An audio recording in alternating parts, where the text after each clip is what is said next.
ఆకారం వ్యాప్తం యేన చరాచరం తత్పదం దర్శితం యేన తస్మై శ్రీ గురవే నమః. కైవల్యామృతపాన శిష్య విభవం స్వరాజ్యపీఠస్థితం శ్రీయాదాటి నరహరి శిష్య తిలకం వేదాంత విజ్ఞానదం ఆత్మానాత్మ వివేక దత్త సువచం శ్రీలక్ష్మణార్యోత్తమం పృథ్వీ స్థాన తురీయ మార్గగమనం చైతన్యమూర్తిం భజే.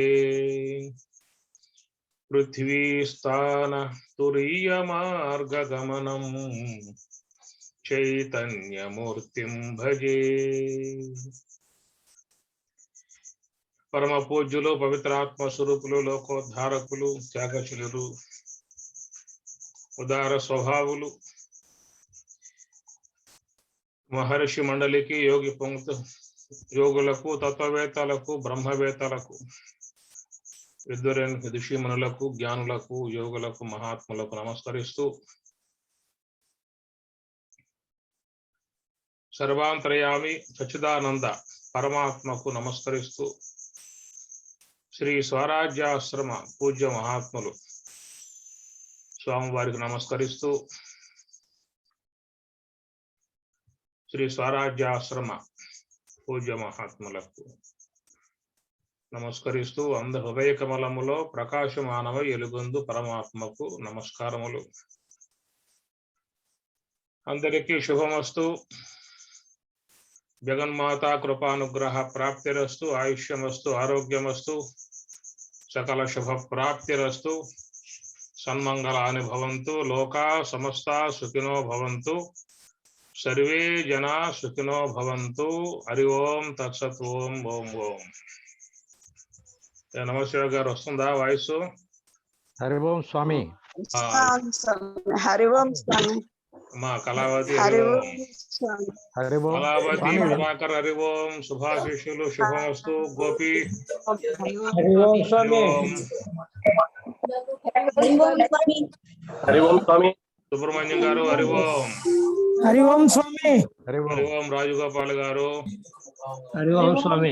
రత్నమ్మ గారు, గురుమాత రత్నమ్మ గారు, హరి ఓం స్వామి. గురుమాత రాజేశ్వరి గారు, జ్ఞానబోధ చేస్తావు కదమ్మా. నేను ఎవరు చేస్తాను స్వామి? చెబుతావు నువ్వు కూడా. ఏం స్వామి? నువ్వు కూడా బాగా చెబుతావు అంట. వినిపిస్తాను. అవునా స్వామి? నేను స్పీకర్ సౌండ్ తగ్గించిన. నువ్వు ఆడ మ్యూట్ పెట్టడానికి చూడు. నువ్వు మ్యూట్ పెడతావేమో. హరి ఓం గారు హరి ఓం. హరి ఓం. హరి ఓం. హరి ఓం. హరి ఓం. హరి ఓం. హరి ఓం స్వామి. హరి ఓం. హరి ఓం స్వామి. దేవి నన్ను వచ్చావా? కనపడలేదు. నిన్నటిది ఇంకో మాట రిపీట్ చేయండి స్వామి. సబ్జెక్ట్ మ్యాటర్ నిన్న సబ్జెక్టా? నిన్ను చెప్తున్నారు కదా, ఉపనిషత్ మంత్రాలు ఎత్తుకొని ప్రతిపాదన చేస్తాను అని. అదే నువ్వు మంత్రాలు ఏమి ఎక్కడెక్కడ ఉన్నాయో చెప్పాలా? మంత్రాలు ఏమిటో మీరు చెప్పింది. నిన్నటి అంశము యథాపూర్వం అని అనేసింది అంతే కదా. నిన్నటి అంశము వినపడతలేదు. వినపడలేదా ఏమా రత్నమ్మ? ఇప్పుడు వినపడతా ఉంది స్వామి. ఇప్పుడు వినపడతా ఉంది కదా. వినపడతా ఉంది స్వామి. ఇప్పుడు వినపడతా ఉంది. ఇంకా బాగా వస్తుందిలే. కొత్త అంశం వస్తే బాగా వస్తుంది మళ్ళా. సరే మీ ఇష్టం స్వామి. సరే, నిన్నటి రోజున మీకు అర్థమైన అంశం ఏమిటి? అర్థం కాని అంశం ఏమిటి?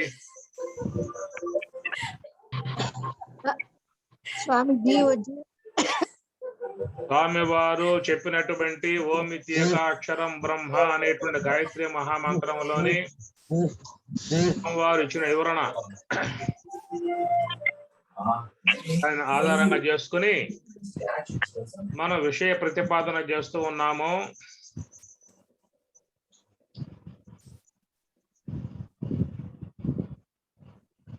ఓమిత్యేకాక్షరం బ్రహ్మ అగ్నిర్దేవత బ్రహ్మ ఇతి అర్షం గాయత్రం చందం పరమాత్మం స్వరూపం సాయుజ్యం వినియోగం.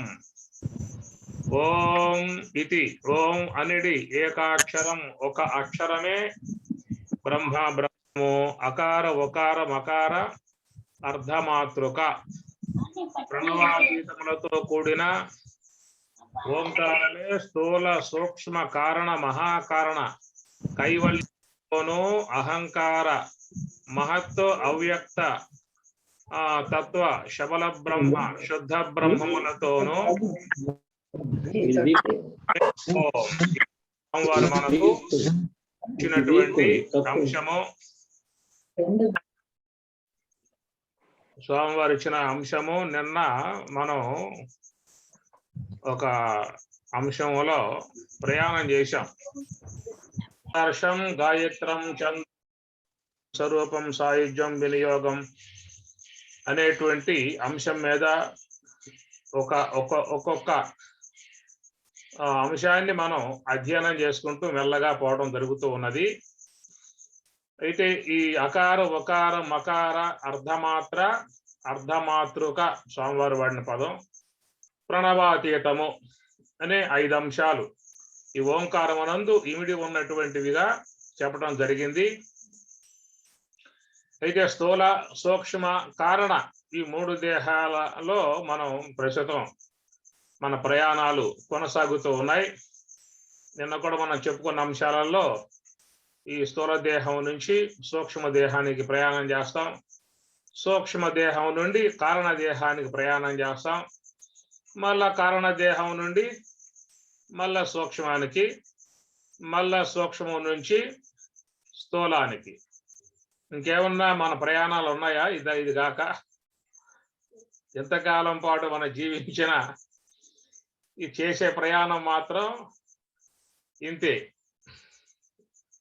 కాబట్టి ఈ విధంగా చేస్తున్న ప్రయాణములు మనకున్నటువంటిది అనేటువంటి విషయం చెప్పుకుంటూ, అయితే జీవుడు అనేటువంటి అంశంగా చెప్పుకున్నట్లయితే జీవుని జీవ పదార్థ అంశంగా పెద్దలు చెప్పింది ప్రత్యేగాత్మ యందు ఉన్నటువంటి ఆవరణగా ఉన్నటువంటి అవిద్య యందు బ్రహ్మము యొక్క ఆ భాష యొక్క తెలివి. ఇది స్వరూపముగా చెప్పేటువంటి మాట. అట్లా ఈశ్వరుడు అన్నప్పుడు పరమాత్మ, అట్లనే పరమాత్మ ఉపాధిగా ఉన్నటువంటి మాయ యందలి బ్రహ్మము యొక్క ఆ భాష యొక్క ఆయన కూడా తెలివి. ఈ అంశాలు మీకు మనం స్వామివారి బోధలో మరొక కోణంలో మనం చూడబోతాం. ముందు అక్కడ మీకు బాగా ఇవన్నీ వచ్చేస్తాయి. అక్కడ చూద్దాం ఇటు విషయాలు. ఇట్లాగా జీవుని స్వరూప విధానము, ఈశ్వరుని స్వరూప విధానాలు ఇట్లాగా మనం చెప్తున్న అంశము. అయితే ఈ ఓంకారములో మనం పరిభ్రమిస్తున్నాము అనేటువంటి విషయాలు మనం చెప్పుకోవడం జరుగుతూ ఉన్నది. అకార ఒకార మకార ఈ 3 యందు మాత్రమే మనం పరిభ్రమణం చేస్తూ ఉన్నాము. చెప్పుకుంటూ జీవుని మూల స్థలం ఎక్కడ అని చెప్పనంటే అవిద్య ఉపాధి అనేటువంటి అంశముతో జీవత్వం ఆవిర్భావం అనేటువంటిది. స్థూల దేహం వల్ల జీవత్వం ఆవిర్భావం గాల, సూక్ష్మ దేహం వల్ల జీవత్వం అనేది ఏర్పడలా. కేవలం అవిద్య అనే దాని వలననే జీవత్వం అనేటువంటిది ఏర్పడింది. కనుక జీవత్వమును కలగజేసింది అవిద్య. అంటే ప్రత్యేగాత్మ సచ్చిదానందమై ఉన్నటువంటి బ్రహ్మమునందు బ్రహ్మమే స్వరూపముగా ఉన్నటువంటి ప్రత్యేగాత్మ అయితే ఉన్నదో ఆ ప్రత్యేగాత్మ యందు జీవత్వమును ఆరోపింపజేసింది. ఏది అంటే ఈ 3 దేహాలలో ఒక కారణ దేహం మాత్రమే. అందువల్ల కారణ దేహస్థుడై ఉన్న విధానమే జీవుడు. కాబట్టి జీవుని విషయంగా చెప్పినప్పుడు మహాత్ములు ఏమన్నారు? జీవుడు కల్పితుడు, జీవుడు ప్రాతిభాషికుడు, జీవుడు సంసారి, అట్లనే జీవుడు విషమ సత్తా, అది కూడా వాడారు. విషమ సత్తా అంటే భిన్న లక్షణములు కలిగి రెండింటి వస్తువుల కలియకను విషమ సత్తా అంటారు. భిన్న లక్షణములు కలిగి రెండింటి వస్తువుల చేరికను విషమ సత్తా అని చెప్పని అన్నారు. విషమ సత్తా అన్నప్పుడు ఎట్లా మీకు అర్థం కావాలని చెప్పానంటే, త్రాటి యందు సర్పం, త్రాటి యందు అనగా భ్రాంతి కాలములో భ్రాంతి జ్ఞానముతో భాషించేటువంటి త్రాటి యందు సర్పభ్రాంతి ఏర్పడుతుంది. మందాంధకారంలో పోయేటువంటి వారికి అక్కడ త్రాడు ఉంటే త్రాటి యొక్క స్వరూపం తెలియబడకపోవడం చేత అక్కడ ఏదో ఒక బారుగా పడి ఉన్నటువంటి వస్తువును చూసి మనం భయభ్రాంతులతో ఇది పామై ఉండును అనేటువంటి ఒక భావనకు వస్తాం. వచ్చినప్పుడు మనకేమవుతుందంటే అక్కడ దాని యందు పాము అధ్యస్థమై భాషిస్తుంది. దీన్ని సర్పభ్రాంతి అని చెప్పి అనేది కూడా చెప్తున్న విషయం. దానిని విషమ సత్తా అన్నారు. విషమ సత్తా అని చెప్పనంటే చెప్పుకున్నాం కదా, భిన్న లక్షణములు కలిగి రెండు వస్తువులు చేరి ఉన్నటువంటి అంశము విషమ సత్తా అని చెప్పాను. త్రాడు వ్యావహారిక వస్తువు, దాని యందు భాషించేటువంటి సర్పమేమో ప్రాతిభాషిక వస్తువు. అనగా భ్రాంతి జ్ఞానానికి విషయమై గోచరించేటువంటి పామేమో ప్రాతిభాషికము, అక్కడ పడి ఉన్నటువంటి త్రాడేమో అది వ్యావహారిక వస్తువు. కాబట్టి వ్యావహారిక వస్తువు త్రికాలములలో ఉంటుంది. వ్యావహారిక వస్తువు త్రికాలములలో ఉంటుంది. త్రికాలములంటే భ్రాంతి ఏర్పడక ముందు ఉన్నది, భ్రాంతి ఏర్పడిన తర్వాత ఉన్నది, భ్రాంతి పోయిన తర్వాత కూడా ఉన్నది త్రాడు. ఈ భ్రాంతి ఏర్పడక ముందు ఉన్నది, భ్రాంతి ఏర్పడిన తర్వాత ఉన్నది, భ్రాంతి పోయిన తర్వాత కూడా త్రాడు ఉన్నది. కానీ ఈ భ్రాంతి జ్ఞానానికి విషయమై గోచరించేటువంటి సర్పము ఇది మధ్య కాలంలో వచ్చింది. కాబట్టి భ్రాంతి జ్ఞానం ఉన్నంత వరకు సర్పం భాషిస్తుంది. భ్రాంతి జ్ఞానం పోయిందా అంటే సర్పం లేదుగా. ప్రకాశం మనం వేసినప్పుడు ఇది త్రాడు అన్న జ్ఞానం కలిగిందా అంటే అక్కడ పాము లేదేక. కనుక అక్కడ రెండు వస్తువులు చేరి ఉన్నాయి, ఒకటి త్రాడు, మరొకటి పాము. ఈ రెండింటి యొక్క సంబంధం దానిని విషమ సత్తా అంటారు. ఇప్పుడు సమసత్తలు అని చెప్పనే మాట వాటిది ఎక్కడ వస్తుంది? ప్రత్యేగాత్మ, పరమాత్మ, బ్రహ్మము, ఈ మూడు కూడా సమసత్తలు. అట్లనే వ్యావహారికముగా ఉన్న వస్తువులు కూడా సమసత్తలే. భ్రాంతి జ్ఞానముతో భాషించేటువంటివన్నీ కూడా ఎక్కడెక్కడ మనకి భ్రాంతి ఏర్పడతా ఉంటుంది? త్రాటు యందు సర్ప భ్రాంతి, స్థాణు యందు పురుష భ్రాంతి, ముచ్చెప యందు వెండి భ్రాంతి కదా. ముచ్చెప యందేమో వెండి భ్రాంతి ఏర్పడుతుంది.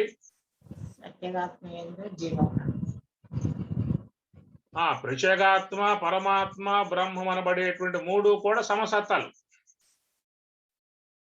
అట్లనే మనకు సమసత్తలు అన్నప్పుడు వ్యావహారికను చూసినప్పుడు త్రాడు, స్థాణువు, ముచ్చెప ఈ మూడు కూడా ఈ వ్యావహారికంగా సమసత్తలం వల్ల.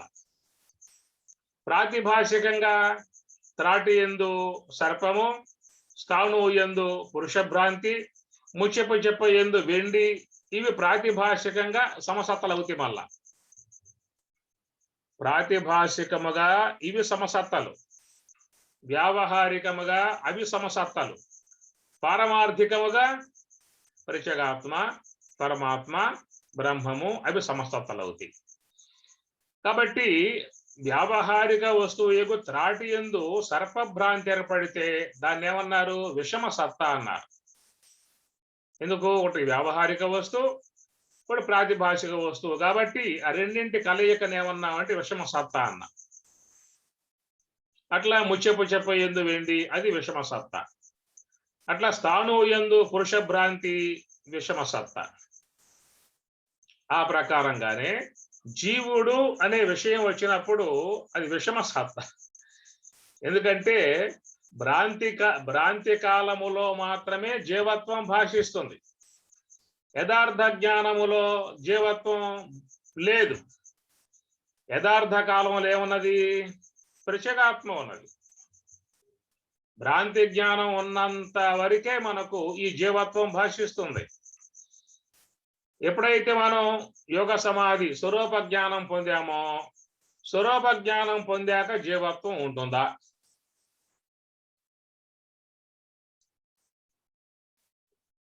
అది కాబట్టి స్వరూప జ్ఞానమును పొందినప్పుడు జీవత్వం అనేది లేదు. ఎందువల్ల? జీవత్వం మధ్యలో కల్పింపబడింది, అజ్ఞానం చేత కల్పింపబడింది. కాబట్టి ఇక్కడ అయథార్థ జ్ఞానము అని చెప్పి అంటారు. మనలో కూడా భ్రాంతి జ్ఞానంతోనే మనం వ్యవహారం చేస్తూ ఉన్నాం. ఎప్పుడు పోతుంది ఈ భ్రాంతి జ్ఞానము అని చెప్పి అన్నప్పుడు? స్వరూప జ్ఞానం పొందినప్పుడు. యోగ సమాధి ద్వారా స్వరూప జ్ఞానమును పొందనంత కాలం జీవత్వం ఉంటుంది. అటనే టార్చి లైటు ప్రకాశం యొక్క వెలుతురులో త్రాటి స్వరూపాన్ని గుర్తించనంత వరకు వానికి సర్పభ్రాంతి ఉంటుంది. అందుచేత ఈ విషమ సత్తాగా ఉన్నటువంటి విధానమే జీవుడు. అది కనుక ఈ జీవుని యొక్క స్థలం ఎక్కడ చెప్పుకున్నాము? కారణదేహ స్థలం. కారణదేహమనందు జీవత్వం అనేది ఆపాదింపబడింది. జీవుడు వాస్తవం కాదు. జీవుడు మిథ్యా మాత్రము, కల్పితుడు. మధ్యలో వచ్చాడు, మధ్యలోనే పోతాడు. ఎప్పుడు పోతాడనే విషయం మాత్రం లేదు. మొత్తానికి పోతాడు. ఎప్పుడు పోతాడు అనే మాటకి చెప్పే అవకాశం ఉంది. ఏనాడు యథార్థ జ్ఞానం కలుగుతుందో ఆనాడు పోతాడు, అంతవరకు ఉంటాడు. యథార్థ జ్ఞానం రావాలంటే ఇప్పుడు మనం దానికి తగినటువంటి విధాన ఏర్పాట్లు చేసుకోవాలిగా.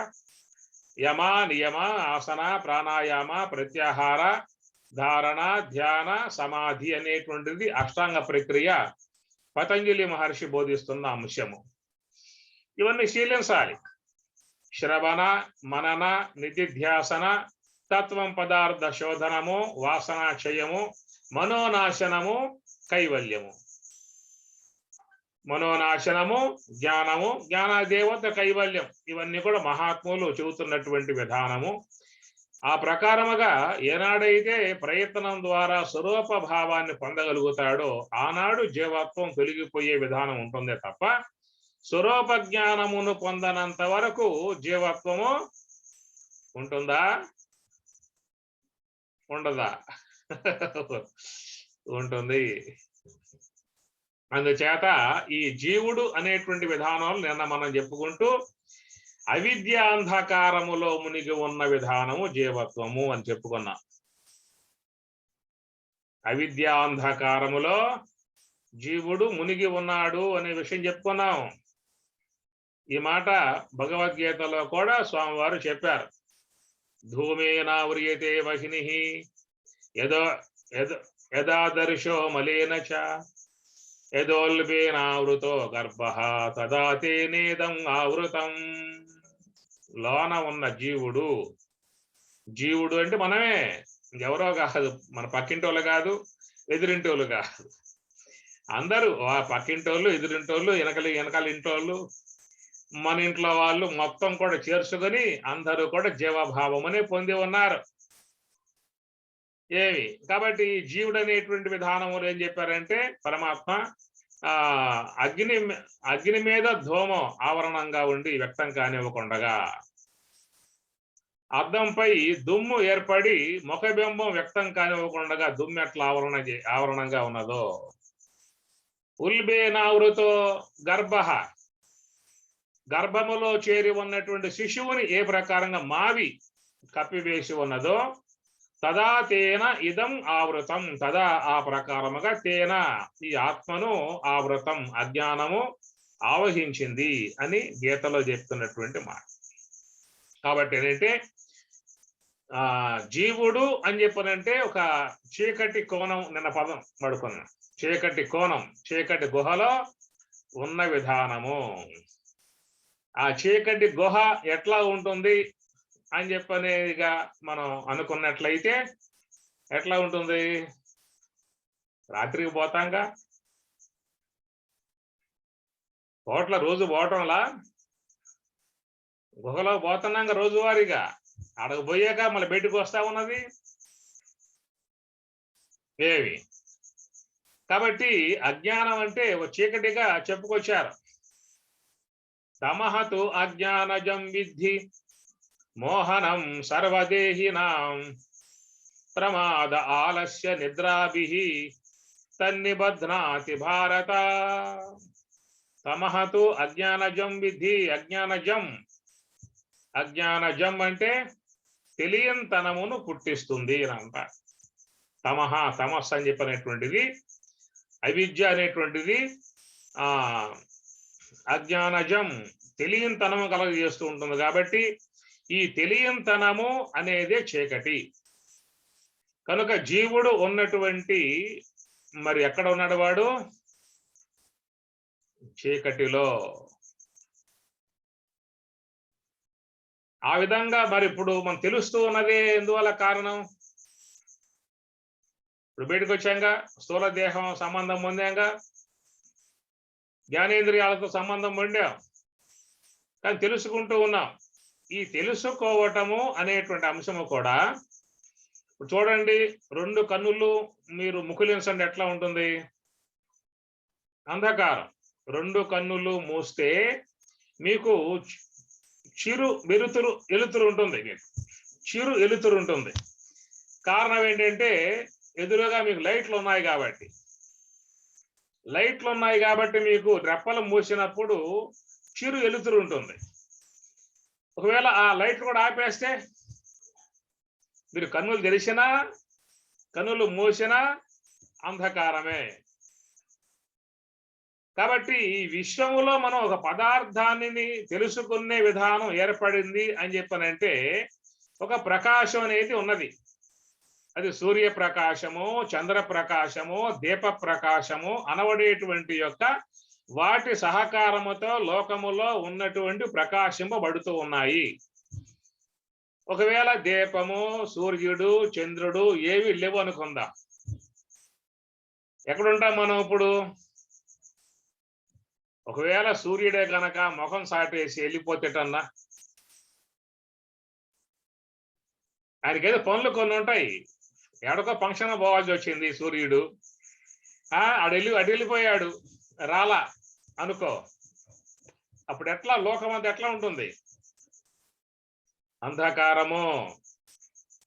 కాబట్టి విశ్వమంతా కూడా అంధకారము. మనం ఈ ప్రకాశము అంటే సూర్యుడు, చంద్రుడు, నక్షత్రాలు, దీపాదులు, వీటి యొక్క ప్రకాశముతో మనం బయట ఉన్న వస్తువుల్ని తెలుసుకోవటం లాంటిది జరుగుతూ ఉన్నది. ఒకవేళ ఈ దీపాదులు గాని సూర్య చంద్రాదులు గాని ఏవి కూడా లేకపోయినట్లయితే విశ్వమంతా ఎట్లా ఉంటుంది చెప్పండి? ఒక మహాంధకారము. తెలియంతనమే, ఇక్కడ తెలియంతనమే, అక్కడ తెలియంతనమే. కాబట్టి ఇక్కడ వ్యావహారిక వస్తువుల కాడ ఈ సౌలభ్యం ఉంది. ఇక్కడ దీపాదులు, సూర్యాదుల ప్రకాశం మనకి సౌలభ్యం ఉన్నది. కాబట్టి వ్యావహారిక విశ్వమును విషయం చేసుకోవటానికి గల ఒక మనకి సౌలభ్యం అనేటువంటిది ఏర్పడుతుంది. అందుచేత మనం గమనించినట్లయితే నిన్న చెప్పుకున్న అంశం ఏంటని చెప్పని ఒక నిత్య ప్రళయము, మహాప్రళయము రెండు చెప్పుకున్నాం మనం. నిత్య ప్రళయము అనేటువంటి విధానములో జీవుడు సుషుప్తి యందు తెలియంతనముతో ఉంటూ ఉన్నాడు. అదే మహాప్రళయం అన్నప్పుడు సమిష్టి బ్రహ్మ ఆయన నిద్రించినప్పుడు ఆయన మేలుగాంచేదాకా ఈ విశ్వము గాని సకల జీవులు కూడా అవ్యక్త తత్వము లేదా మాయా అనేటువంటి చీకటిలో ఉండిపోవడం జరుగుతుంది అనే విషయాలు మనం చెప్పుకోవటం జరిగింది. ఈ ప్రకారముగా ఈ జీవుడు అనేటువంటి విధానములో మూలా విద్యతో బాగా చేరిపోయి ఉన్నటువంటి వాడు. ఆ మూలా విద్యలో చేరి ఉన్నటువంటి జీవుడు వానికి ఏమిటయ్యా అని చెప్పానంటే ఒకే ఒక్క మార్గం, అది అర్ధమాతృక. నాలుగవదిగా ఉన్నటువంటి అర్ధమాతృక, అది ఈశ్వరుని యొక్క సాన్నిధ్యము. మహాకారణం అని చెప్పనంటే ఈశ్వరుని యొక్క సాన్నిధ్యము. అందుచేత జాగ్రత్త నుంచి స్వప్నానికి, స్వప్నం నుంచి సుషుప్తికి, సుషుప్తి నుంచి స్వప్నానికి, స్వప్నం నుంచి జాగ్రత్తకు, జాగ్రత్త నుంచి స్వప్నానికి, స్వప్నం నుంచి సుషుప్తికి, ఇట్లా ప్రయాణం చేస్తున్నటువంటి ఈ జీవుడు ఇది ఒక అవిద్యా సంబంధమై ఉన్నటువంటి యొక్క మార్గంలో ప్రయాణం చేసేటువంటి వాడుగా ఉన్నాడు. కాబట్టి తన యొక్క ఈ మార్గం ఉన్నదో, నిరంతరముగా తాను పయనించే ఏ మార్గం ఉన్నదో ఆ మార్గము నుండి తన యొక్క గమనాన్ని మరొక వైపుకు మరలించుకోవాలి.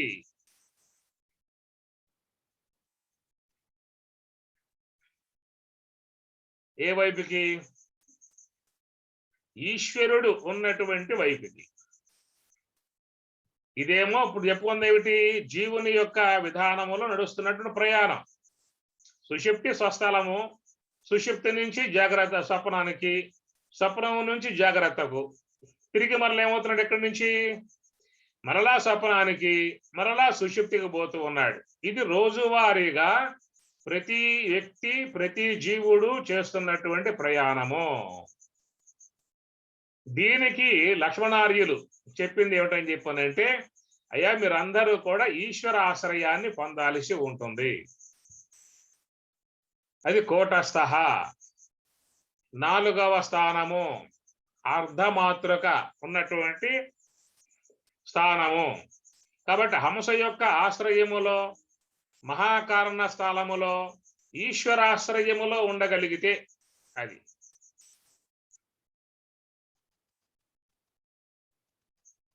వారు మాత్రమే ఈ అంధకారం నుండి బయటపడే అవకాశాలు ఉన్నాయి.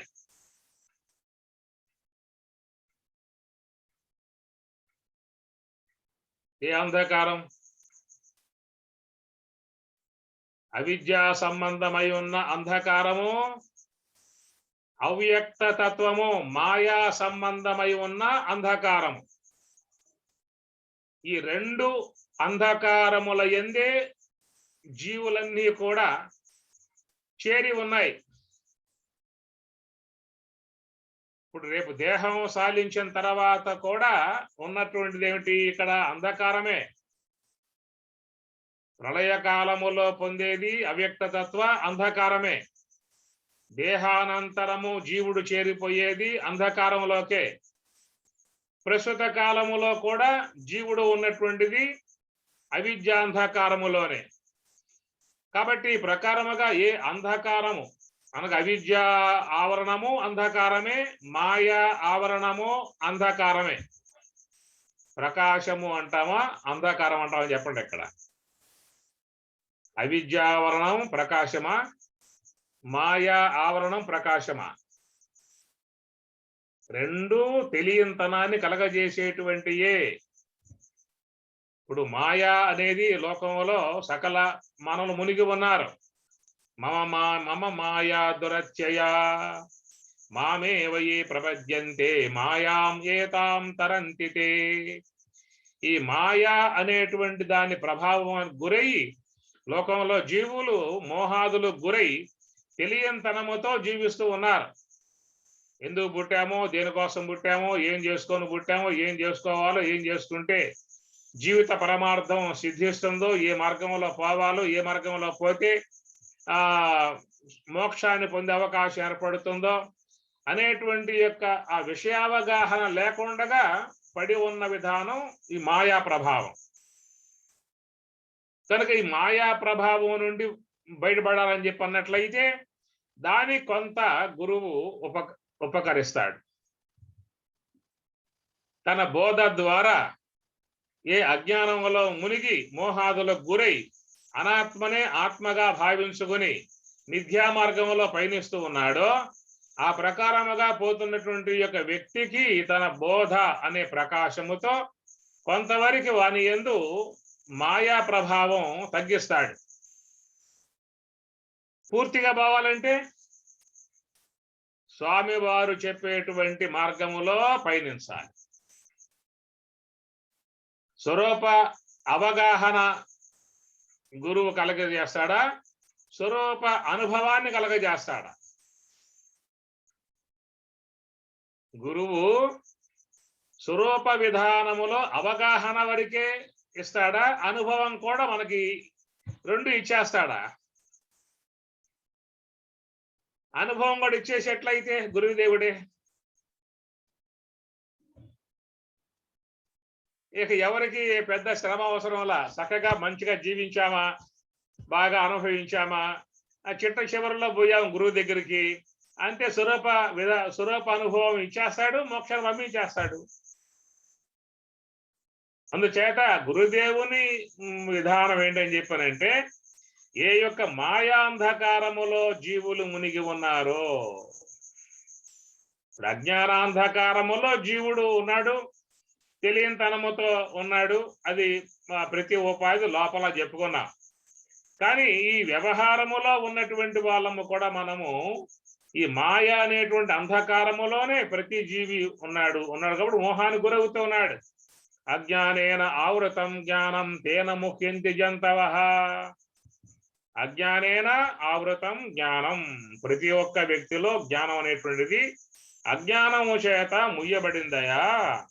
తత్కారణంగా లోకంలో జీవులు జంతవః, జీవులు ముహ్యంతి, మోహానికి గురయ్యారు అని చెప్పి అన్నాడు.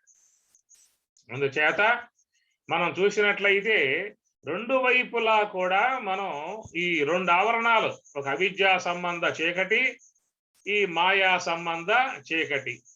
చీకటి ఏం చేస్తుంది? తెలియనీయకుండా చేస్తుంది. ఎదురుగా ఏమున్నాయో తెలియనివ్వకుండా చేసే విధానమే చీకటి. అట్లాగా జీవుని యందు అవిద్యా ప్రభావం గల చీకటి ఉన్నది, మాయా ప్రభావం గల చీకటి ఉన్నది. ఈ రెండింటినీ కూడా ఇతడు జీవుడు పొందుతూనే ఉన్నాడు. ఎప్పుడు పొందుతూ ఉన్నాడు చెప్పండి? నేను చెప్పే మాటలు నీకు ప్రతి రోజువారీగా తనలో ఉన్నటువంటి అజ్ఞానముతో మమేకమవుతూ ఉన్నాడు. సుషుప్తి కాలములో అజ్ఞానముతో మమేకమైపోయి దాంట్లోనే ఉంటూ ఉన్నాడు. ప్రళయ కాలములో సమిష్టి మాయలో కొన్ని సంవత్సరాల పర్యంతం, యుగాల పర్యంతం అట్లాగే దాంట్లో నిమగ్నమై ఉంటూ ఉన్నాడు. కాబట్టి జాగ్రత్తాది అవస్థలలో ఈ మాయా ప్రభావానికి గురై మోహితుడై స్వరూప విస్మృతి కలిగి వ్యావహారిక పదార్థముల యందే సత్యత్వ భావనతో వ్యవహరించే విధానము మాయా ప్రభావము. కనుక ఇలాంటి మాయా సంబంధమై ఉన్నటువంటి మోహాదులు ఏవైతే ఉన్నాయో వాటి యొక్క ప్రభావం కొంతవరకు గురువు తగ్గిస్తాడు, కొంతవరకు తన బోధ ద్వారా బయటపడేస్తాడు. అయితే మిగతా భాగం నుంచి బయటపడటానికి గల విధానములో ఒక మార్గం ఆయన తెలియజేస్తాడు. మనం ఆ మార్గాన్ని గట్టిగా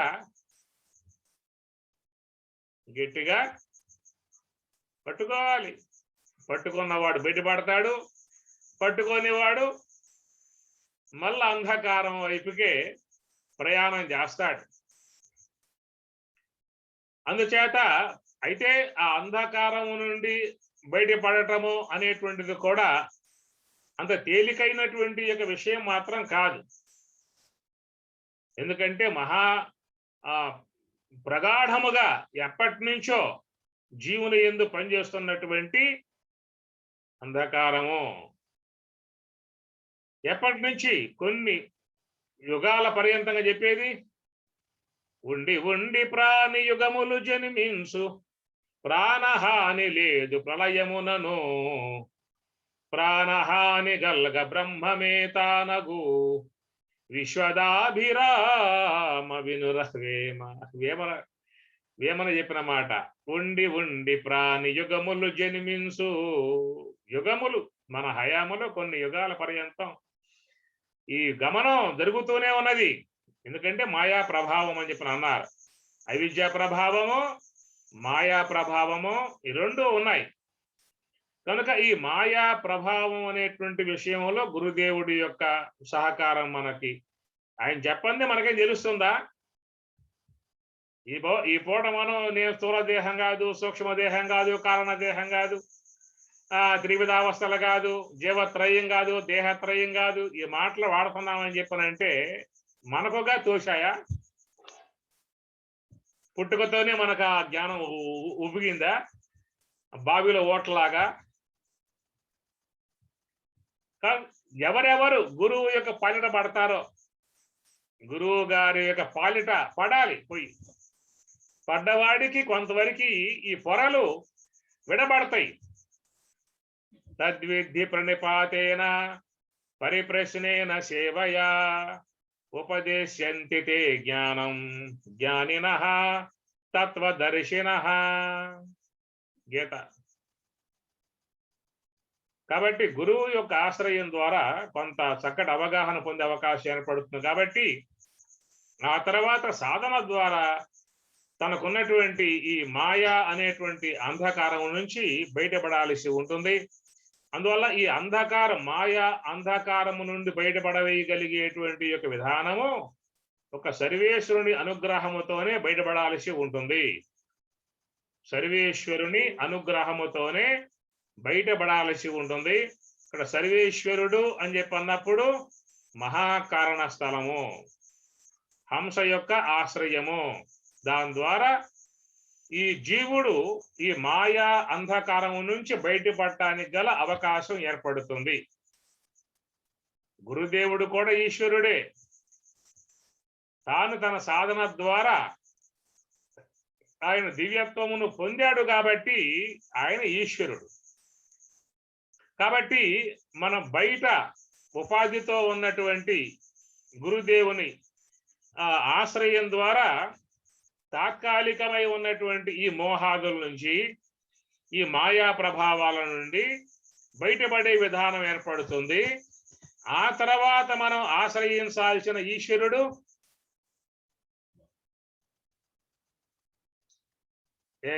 గురు రూపముగా ఉన్న ఈశ్వరుడు, ఆయన నుంచి కొంతవరకు బయటపడ్డాం. తర్వాత మనలో మహాకారణ స్వరూపుడుగా ఉన్నటువంటి హంస ఆశ్రయము, ప్రధానముగా ధ్యానమే. నీకు శాస్త్రాల్లో చెప్పిన విషయం అంతా కూడా ధ్యానమే. ధ్యానేన ఆత్మని పశ్యంతి. గీత 13వ అధ్యాయం. ధ్యానేన ఆత్మని పశ్యంతి. ధ్యానము చేతనే ఆత్మని, తన యొక్క స్వరూప జ్ఞానాన్ని అతడు పొందగలుగుతున్నాడు అంటారు. మీ భగవద్గీత మొత్తం కూడా వచ్చే విషయం అంతా కూడా మరి మెడిటేషన్, ధ్యానం సాధనాంశమే. 6వ అధ్యాయం అంతా ఏమిటి? ధ్యాన సంబంధ అంశమే. ఆత్మ సంయమ యోగ అని దాని పేరు పెట్టారు. ఆత్మ అంటే మనస్సు, సంయమనము నిగ్రహించటం, మనో సంయమనం చేయాలి. దాని మార్గం ఏమిటాయని చెప్పాలంటే శుచౌ దేశే ప్రతిష్టాప్య స్థిరం ఆసనం ఆత్మనః నాత్యుచ్ఛ్రితం నాతి నీచం శైలాజన కుశోత్తరం తత్రైకాగ్రం మనః కృత్వా యతచిత్తేంద్రియ క్రియః ఉపవిశ్వాసనే యుంజాతి యోగం ఆత్మ విశుద్ధయే. కనుక 6వ అధ్యాయంలోకి పోతే మనకు ఈ ధ్యానం అనేటువంటి అంశం ఏమిటో బాగా మనసుకు వచ్చే అవకాశం ఉంటుంది. అయితే 6వ అధ్యాయంలో చెప్పేటువంటి ఆ ధ్యాన సంబంధ ప్రక్రియ అంతా కూడా గురుదేవుని ద్వారా ఉన్నదే, శుద్ధంగా వస్తుంది. మనకై మనం శాస్త్రాల్లోకి పోయి చదువుకోవటం కంటే కూడా అది గురుదేవుని ద్వారా, మహాత్ముల ద్వారా, బ్రహ్మవేత్తల ద్వారా విన్నట్లయితే ఇంకా మనకి వివరణగా వచ్చే అవకాశం ఉంటుంది అన్నమాట. ఏదైనా కానీ జీవితంలో సంశయం తొలగాలని చెప్పనంటే గురుబోధ, గురుదేవుని యొక్క మాటలు ప్రధానముగా వినగలిగితే అలాంటి వాళ్ళలో సంశయ రాహిత్యం ఏర్పడి సన్మార్గంలో పయనించే అవకాశం ఏర్పడుతుంది. తనకై తానుగా ఎవరి సహకారం లేకుండా గ్రంథాలను పట్టుకుని పయనించేటువంటి వాళ్ళు, గురుదేవుని ఆశ్రయంలో ఉండి బ్రహ్మ విద్యను అధ్యయనం చేసే విధానము అనే అంశమును గురించి ఒక విధానం చెప్పుకొస్తారు. ఎట్లా అని చెప్పనంటే, నీవు సముద్ర తీరములో ఉన్నావు, సముద్ర తీరంలో ప్రయాణం చేస్తూ ఉన్నావు, నీకు దప్పిక, దాహం అవుతూ ఉన్నది. నీరు త్రాగాలి. చూస్తే సముద్రం అపారంగా ఉందిగా, నీ ఓపిక, నీ ఇష్టం, ఎంతైనా తాగవచ్చు. తరుగుతుందా సముద్రం? ఏమన్నా తాగితే జలం ఏమన్నా? కాబట్టి పక్కనే ఉంది సముద్రం, తీసుకున్నావు, దోషుడితో నోట్లో పోసుకున్నావు, దప్పిక పోయిందా? దప్పిక పోదు, ఎక్కువ అవుతుంది ఇంకా. అదే సముద్రపు జలము మేఘం ద్వారా వచ్చి వర్షించింది. ఆ సముద్రపు జలమే మేఘం ద్వారా వచ్చి వర్షించినప్పుడు దాన్ని మనం దోషులతో పట్టుకొని తాగినప్పుడు అప్పుడేమవుతుంది? దప్పిక తీరుతుంది. అట్లాగా శాస్త్రం అనేది కూడా అపారం. అనంత శాస్త్రం బహువేదితవ్యం. శాస్త్రం అనంతముగా ఉన్నది. అనంత సాగరముగా ఉన్నటువంటి శాస్త్రంలో నీవుగా పయనించావు అని చెప్పనంటే పొయ్యే కొద్దీ సంశయం ఏర్పడతా ఉంటే తప్ప సంశయ రాహిత్యం ఏర్పడే అవకాశం లేదు. ఆ శాస్త్రమే గురుముఖత వచ్చినట్లయితే అన్ని సంశయాలు దొరికిపోతాయి. నష్టో మోహ స్మృతిర్లబ్ధ త్వత్ప్రసాదాన్మయాచ్యుత స్థితోస్మి గత సందేహ అన్న ఆయన గారు. స్థితోస్మి గత సందేహ, స్వామి నా సందేహాలు మొత్తం పోయినాయి అని చెప్పి అన్నాడు అర్జునుడు. అట్లాగా ఎవరైతే శ్రోత్రియం బ్రహ్మనిష్టం అని చెప్పని అంటారు, గురువులు అని చెప్పంటే కూడా ఎవరు గురువులు అని చెప్పనంటే శ్రోత్రియం బ్రహ్మనిష్టం. శ్రోత్రియులై సమస్త శాస్త్రాధ్యయనం చేసినటువంటి వాళ్ళే ఉండాలి. బ్రహ్మనిష్టం, బ్రహ్మనిష్ఠులై ఉండాలి వాళ్ళు. ఏమి గురువుల విషయం చెప్పినప్పుడు వాళ్ళు సకల శాస్త్రాధ్యయనం చేసినటువంటి వాళ్ళే కాకుండా బ్రహ్మనిష్ఠులై ఉన్నటువంటి వాళ్ళ ద్వారా మనం గ్రహించినట్లయితే సంశయ రాహిత్యముగా ముందుకు పోయే అవకాశం ఏర్పడుతుంది. కాబట్టి మనం ఉన్నటువంటి అంధకారము నుండి బయటపడేటువంటి విధానములో గురువు యొక్క సహకారం, గురుదేవుడు చెప్పేటువంటి మార్గం, ఆ మార్గములో మనం ఉన్నటువంటి విధానం అంటే ఇక్కడ మనం చెప్పుకున్న అంశం ఏంటి? ఈశ్వర స్వరూపులుగా ఉన్నటువంటి గురుదేవుని ద్వారానేమో సంశయ రాహిత్యం చేసుకుని ఆత్మానాత్మల యొక్క విషయంలో పరోక్ష జ్ఞానం పొందటం అనేటువంటి అంశం గురువు ద్వారా లభ్యమై ఉన్నటువంటి విషయం. ఏం చెప్పుకున్నాం? రెండు జ్ఞానాలు ఎక్కడ? ఒకటి పరోక్ష జ్ఞానం, మరొకటి అపరోక్ష జ్ఞానం. అదే గీతలో చెప్పిన మాట, జ్ఞాన విజ్ఞాన తృప్తాత్మ అన్నారు గీతలో. కాబట్టి జ్ఞానము విజ్ఞానము, పరోక్ష జ్ఞానము అపరోక్ష జ్ఞానం. కాబట్టి పరోక్ష జ్ఞానం అని చెప్పన్నప్పుడు మరి మహాత్ముల ద్వారా, గురువుల ద్వారా, ఈశ్వర స్వరూపులై ఉన్నటువంటి గురువుల ద్వారా ఆ తాత్వికాంశమును అధ్యయనం చేసినప్పుడు మనలో ఉన్నటువంటి మరి ఈ తెలియంతనం అనేటువంటి అజ్ఞానం తొలగిపోతుంది. దీన్నే అసత్వాపాదకావరణము అని పేరు పెట్టారు. అసత్వాపాదకావరణము, రెండవది అబానాపాదకావరణము. విన్నారా? అసత్వాపాదకావరణము, అబానాపాదకావరణము. అసత్వాపాదకావరణం అంటే అసత్తు, సత్ అంటే బ్రహ్మం, అసత్తు అంటే బ్రహ్మం లేదు, దేవుడు లేడు అనేటువంటి భావన లోకంలో సాధారణంగా వ్యక్తులలో దైవం పట్ల ముందుగా భావం ఏర్పడదు. ఎక్కడయ్యా దేవుడు? ఎవరు చూశారా? వివేకానంద స్వామి సాధువుల వద్దకు వెళ్ళాడు. సాధువు గారు నమస్కారం, దేవుడు ఉన్నాడా అని అడిగేవాడు వివేకానంద స్వామి. ఆ సాధువు గారు కూడా ఉన్నాడు నాయన అని చెప్పారు. సాధారణంగా అప్పుడు ఆస్తిక భావం, దైవ భక్తి ఉన్నటువంటి వాళ్ళు ఈ మాటే వాడతారు. దేవుడు ఉన్నాడా అంటే ఉన్నాడు నాయన అని చెప్పను అంటారు. నువ్వు చూసావా అనగానే అక్కడ కొంచెం మాట కుంటు పడుతుంది. ఉన్నాడా అని చెప్పి అనగానే ఉన్నాడు నాయన అని చెప్పను అంటారు. నువ్వు చూసావని చెప్పి అనగానే కొంచెం ఆగిపోతా, నేను చూడలేదు. ఇప్పుడు ఎట్లా చెప్పావు ఉన్నాడని చెప్పేసి అని, ఇది పెద్దలు చెబుతూ ఉంటే విన్నాను, నాకు ఈ విశ్వాసం ఏర్పడింది కాబట్టి ఉన్నావా అంటే ఉన్నా అని చెప్పి అన్నానని చెప్పి అంట. ఇది ఆయనకు వచ్చిన ఆ సమాధానాలు వివేకానంద స్వామి వారికి. ప్రతి సాధువు వద్దకు పోయేవాడు, దేవుడు ఉన్నాడా? ఉన్నాడు నాయన. నువ్వు చూసావా? నేను చూడలా.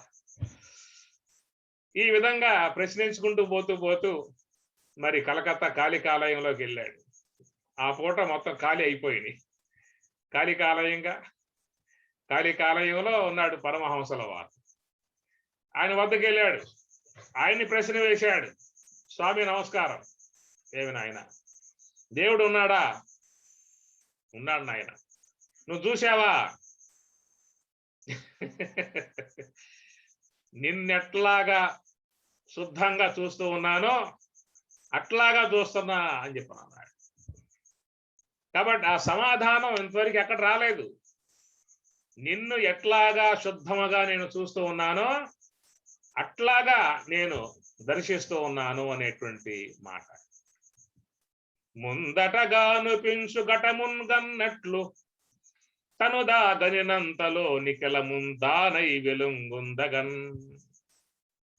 సీతారామాంజనేయులో అమనస్క యోగంలో రాముడు చెప్పిన మాట ఇది. రామచంద్రుడు ఆంజనేయ స్వాముల వారితో చెప్పిన మాట. ఎట్లాంటి విధానం అని చెప్పనంటే, ముందటగాను పెంచు ఘటమున్గన్నట్లు, ఎదురుగా ఉన్నటువంటి ఘటాన్ని, కొండను ఎంత శుద్ధంగా చూస్తూ ఉన్నానో అట్లాగా లోపల కూడా బ్రహ్మము యొక్క స్థితిని, బ్రాహ్మీ అనుభవాన్ని ఆ ప్రకారముగా చూసే విధానము ఎవరికి వస్తుంది? యోగ సమాధిని పొంది ఉన్నటువంటి మహాత్ముల యందు అది ఉంటుంది. అంత శుద్ధంగా స్పష్టముగా ఒక ప్రకాశ విధానములో ఆ తత్వములో వాళ్ళు విధంగా ఉండి ఆనందిస్తూ ఉంటారు. అదే ప్రకాశం, బ్రహ్మం ప్రకాశం. సత్యం, జ్ఞానం, అనంతం, ఆనందం. కాబట్టి ఎవరయ్యా ఈ ప్రకాశములో ఉన్నది అని చెప్పనంటే, ఎవరైతే మహాకారణాత్మకమై ఉన్నటువంటి యొక్క హంస యొక్క ఆశ్రయంలో, ఈశ్వర ఆశ్రయంలో ఎవరు ఈ కోణములో ప్రయాణం చేస్తారో, ఈ కోణములో ప్రయాణం చేసినటువంటి వారు మాత్రమే ఈ మాయను దాటే విధానం ఏర్పడుతుంది. ఈశ్వరాశ్రయములో ఉండి మాయ దాటాలే తప్ప ఈశ్వర ఆశ్రయంలో లేకుండా మాయను దాటే అవకాశము లేదు. కాబట్టి ఇక్కడ ఈశ్వరాశ్రయము అనే మాటను ఏం చెప్పుకున్నాం మనం? ఇక్కడ ఈశ్వరాశ్రయము అనేటువంటి మాటను శ్రోత్రియం బ్రహ్మనిష్టం, శశాస్త్రీయముగా భగవద్గీత, బ్రహ్మసూత్రములు, ఉపనిషత్తులను ఎవరు అధ్యయనం చేసి ఉంటారో నిజ గురువు అని చెప్పి అన్నారు. నిజ గురువు, స్వరాజ్య గురువు, స్వరాజ్య లోక గురువు. ఆప్నోతి స్వరాజ్యం ఆప్నోతి మనసస్పతిం వాక్పతి చక్షుష్పతి శ్రోత్రపతి విజ్ఞానపతి ఏతత్తతో భవతి ఆకాశ శరీరం బ్రహ్మ సత్యాత్మ ప్రాణారామం మన ఆనందం శాంతి సమృద్ధం ఇది ప్రాచీన యోగ్యోపాస్వ తైత్రీయోపనిషత్తు.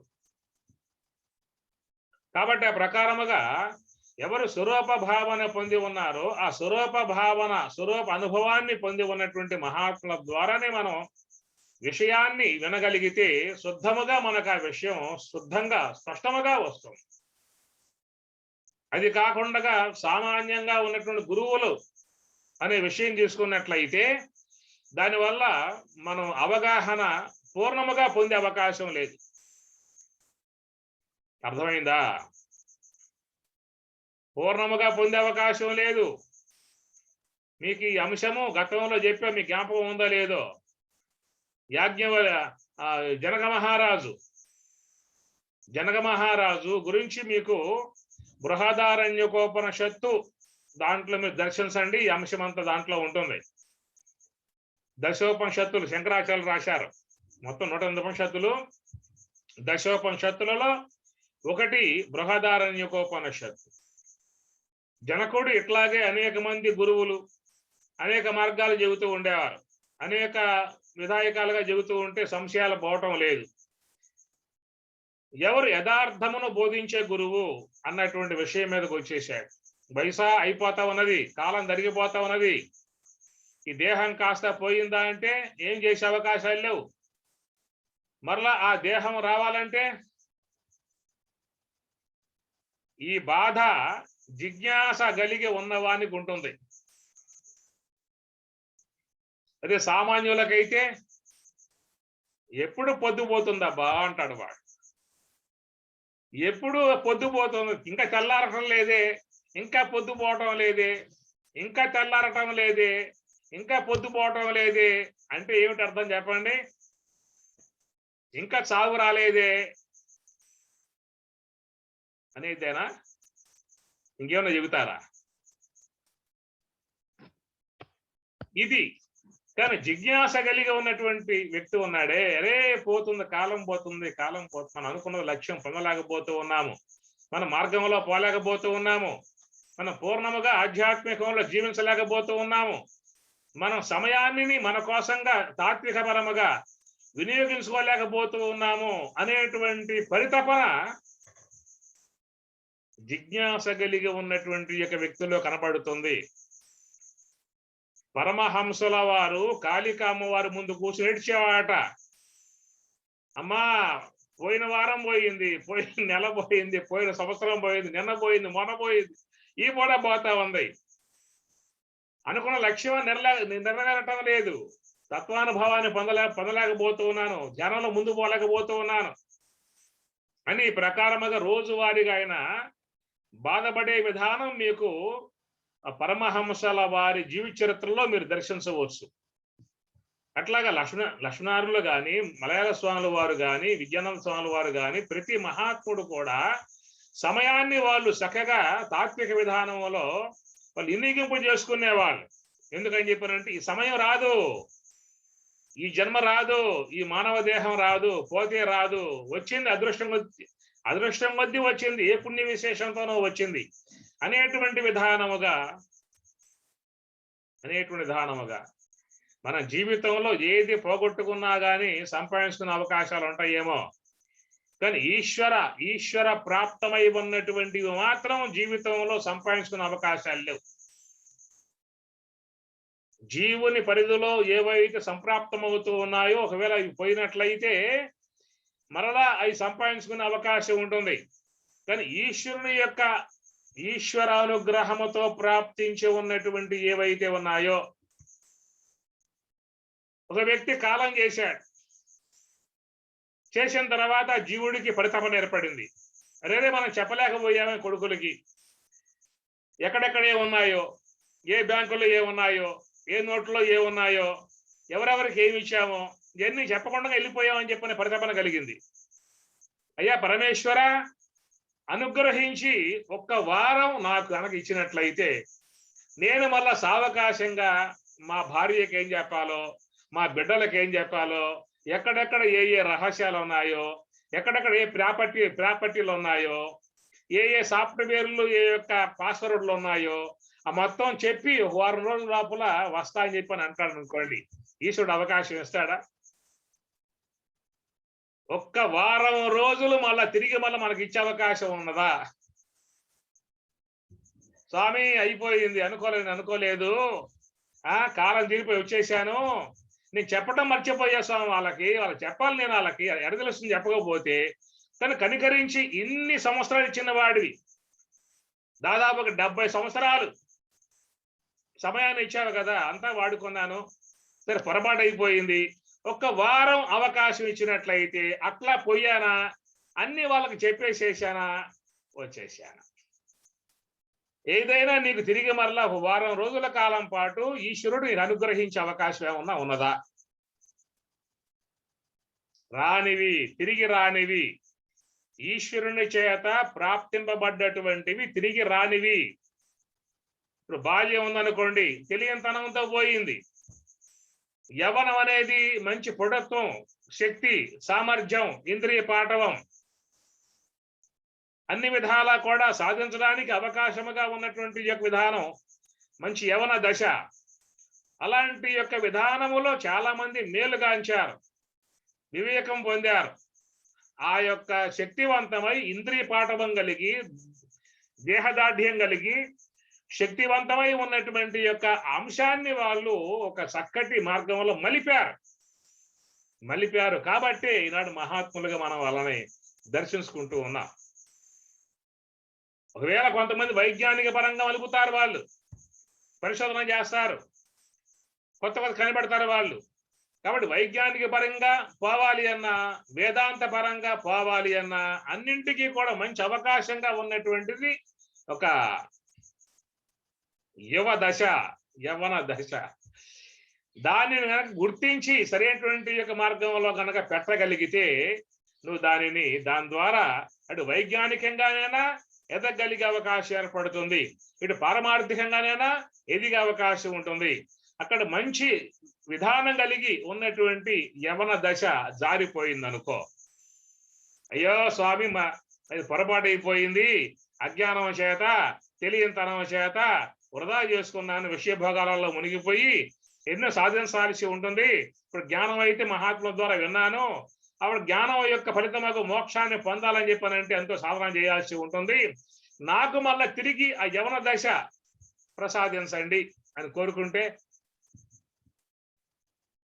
ఏమన్నా ఇచ్చే అవకాశం ఉన్నదా? స్వామి డబ్బులు ఇస్తా, ఎంత ఇస్తావాయా? ఎంత ఇస్తే వస్తుందాయా? కానీ ఈనాడు వైజ్ఞానిక మనకు డాక్టర్లో లంగ్స్లు మారుస్తూ ఉన్నారు, కిడ్నీలు మారుస్తూ ఉన్నారు, లివర్లు మారుస్తూ ఉన్నారు. అట్లా పోయిన వయస్సును తెచ్చే అవకాశం ఉందా? పోయిన యవ్వన దశను తెచ్చిచ్చే అవకాశాలు ఏమైనా ఉన్నాయా? కాబట్టి ఈశ్వరానుగ్రహముతో ప్రాప్తింపబడ్డటువంటివి జార విడుచుకుంటే తిరిగి మరలా రావాలని చెప్పనంటే సాధ్యం కానివి. అందుచేత అలాంటి దశలో గనక మహాత్ములు తటస్థించినట్లయితే, మహాత్ముల యొక్క బోధలను అధ్యయనం చేసినట్లయితే, ఆ జీవితమును మరొక వైపుకు మరలించినట్లయితే చక్కటి ఫలితాన్ని, జీవిత పరమార్థ ఫలితాన్ని, జీవిత సార్థక ఫలితాన్ని పొందే అవకాశము ఏర్పడుతుంది. చాలా వరకు ఈ యొక్క ఆధ్యాత్మికం అనబడేటువంటిది ఎప్పుడు మనకు ప్రాప్తించే విధానం అని చెప్పనంటే అన్నీ రాలిపోయి, అన్నీ జారిపోయి, అన్నీ కారిపోయి, అన్నీ అయిపోయిన తర్వాత అప్పుడు ఈ దేవత వస్తుంది. కొన్ని చేద్దామంటే కాళ్ళు లొంగవు, ఆ పద్మాసనం పడదు, చిన్న ముద్ర పడదు, 2 కళ్ళు ముఖులిద్దామంటే ప్రపంచాలు గోచరిస్తూ ఉంటాయి, దేహం వృద్ధాప్యంతో శిథిలం అయిపోయింది. కాబట్టి ఏమీ సాధించలేక పశ్చాత్తాపంతో ఎనుదిరిగి వెళ్ళిపోవటం తప్ప మరొక విధానం కనపడటం లేదు. కాబట్టి ఈశ్వరానుగ్రహముతో ప్రాప్తింపబడ్డటువంటి యొక్క వాట్ల విషయంలో వివేకముతో గనక గ్రహించగలిగితే అలాంటి యొక్క విధానాన్ని గురుదేవుడు ఇస్తాడు మనకి. అయితే ఆ గురుదేవుడు కూడా మనకు చక్కగా జీవితంలో ప్రాప్తించినట్లయితే మరి ఆ తాత్విక సంబంధమై ఉన్నటువంటి జ్ఞానాన్ని వాళ్ళ ద్వారా పొందుతాం. కాబట్టి దాని ద్వారా మనకేమవుతుంది, అసత్వాపాద కారణం దొరికిపోతుంది. అసత్ అంటే భగవంతుని పట్ల మనకి విశ్వాసం లేని విధానం ఉన్నదే, అది తొలగిపోతుంది. భగవంతుడు అంటే ఏమిటనే విషయం మీద బాగా అవగాహన మనకి వస్తుంది.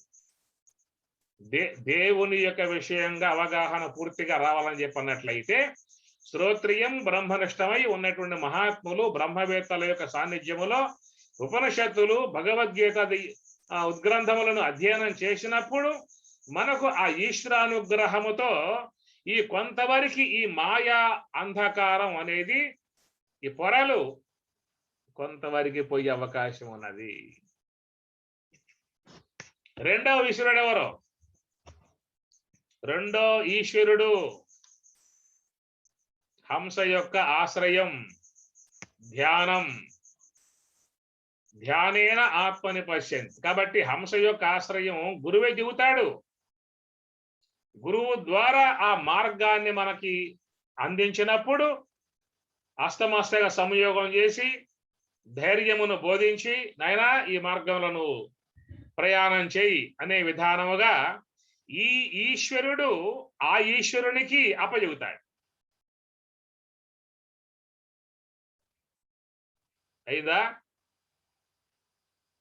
ఈ ఈశ్వరుడు ఆ ఈశ్వరునికి అప్పచెబుతాడు. కాబట్టి ఈ ఈశ్వరుడేమో పరోక్ష జ్ఞానం ప్రసాదించాడు, ఆ ఈశ్వరుడు అపరోక్ష జ్ఞానాన్ని ప్రసాదిస్తాడు. దైవీహేష గుణమయి మమ మాయా దురత్యయ మామేవయే ప్రపద్యంతే మాయాం ఏతాం తరంతితే.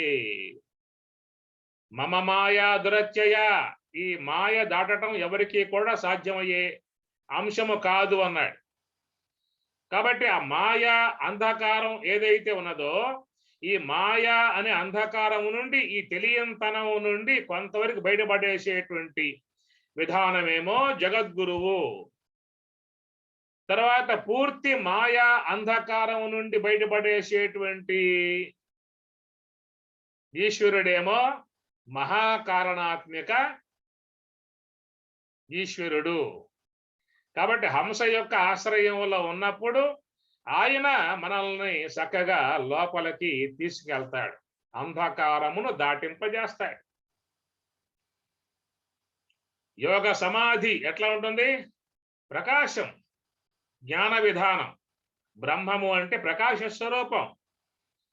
కాబట్టి ప్రకాశము అనేది బ్రహ్మమునందు ఉన్నది, అప్రకాశము అనేది మాయయందు అవిద్యయందు ఉన్నది. బ్రహ్మమునందే ఉన్నది ప్రకాశం, మాయ అప్రకాశక వస్తువు, అంటే ప్రకాశింపజేయనివ్వదు.